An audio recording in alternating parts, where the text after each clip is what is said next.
그런데 사실은 우리가 농사를 짓는 방법이 문제인 겁니다. 사실은 농업 때문에 우리가 사는 환경을 어마어마하게 파괴한 거죠.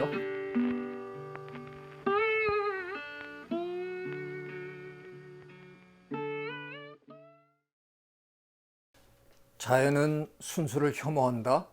이게 무슨 말일까요? 자연은 순수한 곳인 것 같은데 자연이 왜 순수를 혐오할까? 저는 생물 다양성이 아니면 더 큰 의미로 다양성이라는 게 도대체 왜 중요하길래 우리가 이렇게 생물 또 자연을 보존하자 이런 얘기를 이렇게 열심히 하고 있나, 그런 얘기를 오늘 한번 드려보고 싶습니다. 여러분 모두를 프란츠 카프카의 변신의 도입부로 한번 모시고 가겠습니다. 대충 뭐 자다가 깨나 보니까 갑충으로 변해 있더라 뭐 이러고 이 소설이 시작하잖아요. 예, 여러분이 지금 저 갑충이 되었다고 저 애벌레라고 한번 빙의하시면서 생각을 해주시면 좋습니다. 지금 저 애벌레는 저 이파리가 너무 맛있어요. 그냥 그래서 열심히 먹고 있는 겁니다. 문제는 저 식물을 다 먹고 나면 이 애벌레가 이제 고민에 빠져야 되는 거죠. 바로 옆에 있는 식물을 한번 이렇게 갉아 먹어봤는데 이건 영 맛이 아니에요. 지금 어떻게 해야 되나? 뭐 둘러봐도 똑같은 것도 안 보이고 난 맛없지만 이거 그냥 먹을래. 그렇게 성격이 편한 애벌레면 다행인데 나 기어코 똑같은 거 먹어야 되겠다. 그러면 쟤는 길을 떠나야죠. 똑같은 식물을 찾아야 되니까. 자연계라는 곳은 워낙이 굉장히 다양한 곳이라서 똑같은 식물이 바로 옆에 있을 확률이 그렇게 늘 높지 않거든요.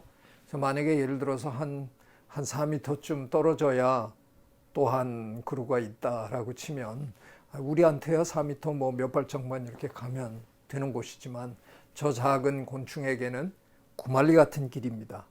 그리고 제가 뭐 시력이 굉장히 좋아가지고 4m 바깥을 이렇게 내다보고 저기 있네. 그리고 직선으로 향하는 게 아니라 쟤는 조금씩 시식해 보면서 좌우로 움직이면서 이러면서 찾는 거죠. 굉장히 오랜 시간이 걸릴 겁니다. 그러는 동안에 제가 다 갉아먹어 버린 그 식물은 다시 이파리를 내고 생장을 하는 거죠. 제가 무지무지 단순한 논리를 지금 말씀드린 겁니다. 다양성만 확보되면 공존이 지속적으로 가능하다는 겁니다. 다양한 식물들이 살고 있으면 그들 속에서 이 다양성이 유지될 가능성이 충분히 있다는 거죠. 그런데 사실은 우리가 농사를 짓는 방법이 문제인 겁니다. 제가 예전에 코스타리카에서 바나나 플란테이션에 한번 가봤는데 이게 무슨 뭐 농장인지 공장인지 알 수 없을 정도로 막 저렇게 열심히 바나나를 포장하고 뭐 이러더라고요. 뒷산에 올라가 보니까 그냥 바나나가 눈이 모자라게 심어져 있어요. 저기 작은 경비행기로 농약 뿌리고 뭐 이런 거 합니다. 여러분이 만일 바나나 이파리를 특별히 좋아하는 애벌레라 그러면 지금 참 뭐 천국에 와 계신 거 아니에요. 내가 이 세상에서 제일 좋아하는 음식이 그냥 끝없이 펼쳐져 있으니까. 그래서 그냥 신나게 먹고 있는데 조금 있다 보면 몸이 축축해집니다. 농부가 와서 살충제를 뿌렸더니 이 자식들이 왜 와가지고, 그럼 이제 농부한테 이게 좀 예의 어긋난다고 항의를 할 수도 있어요. 이렇게 초대해 놓으시고는 저를 이러시면 안 되시죠. 그럼 농부가 뭐 내가 언제 널 초대했냐? 이게 초대가 아니면 세상 천지에 뭐가 초대냐? 원래 여기 굉장히 다양한 식물들이 자라고 있었는데 아저씨가 그 식물들 다 밀어내고 제가 제일 좋아하는 걸로만 쫙 심어 주셨잖아요. 내 친구들 지금 소문 듣고 다 몰려오고 있는데 여기 파티 났다고. 이게 우리가 농사 짓는 방법이잖아요. 다양한 생태계를 밀어내고 굉장히 단순한 생태계로 바꿔서 우리가 경작을 합니다. 그런데 바로 우리가 기르고자 하는 작물 식물을 좋아하는 곤충은 세상 기가 막힌 세상을 만난 거죠. 그 몰려와서 갉아먹기 시작하는데 우리는 그 꼴 못 보니까 또 살충제를 뿌리고 이 악순환을 우리가 계속 반복할 수밖에 없는 겁니다. 뿌려서 한 번에 다 죽일 수 있으면 뭐 어떤 의미에선 다행인데 한 번에 다 못 죽이죠. 다양한 해충도 다양한 유전자들을 갖고 있기 때문에 제법 많이 죽였나 싶었는데 그 다음 해에 가보면 또 나타나 있죠. 근데 작년에 쓴 살충제가 금년에 안 들어요. 왜냐하면 살충제에 내성이 있는 놈들이 알을 낳은 거잖아요. 그러니까 면역력을 갖고 있는 놈들의 자식들이 지금 돌아왔기 때문에. 그래서 우리는 끊임없이 더 독한 살충제를 만드는 작업을 한 겁니다.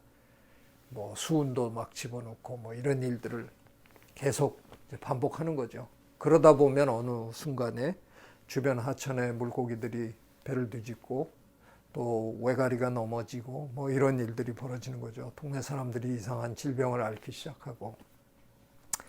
자연 생태계라는 곳은 네트워크이기 때문에 먹이 사슬을 통해서 아래 그 하위 계층에서 벌어졌던 일들이 상위 계층으로 올라오면서 점점 더 이 독성을 가진 물질들이 농축이 되기 때문에 뭐 하위 작은 곤충들은 그렇게 큰 지장을 안 받다가 그것들을 많이 먹은 중간 포식자들은 힘들어하고 최상위 포식자가 그들을 또 잡아먹은 최상위 포식자는 그 해로운 물질들이 그 한 몸에 다 축적이 되는 바람에 쓰러지는 거죠.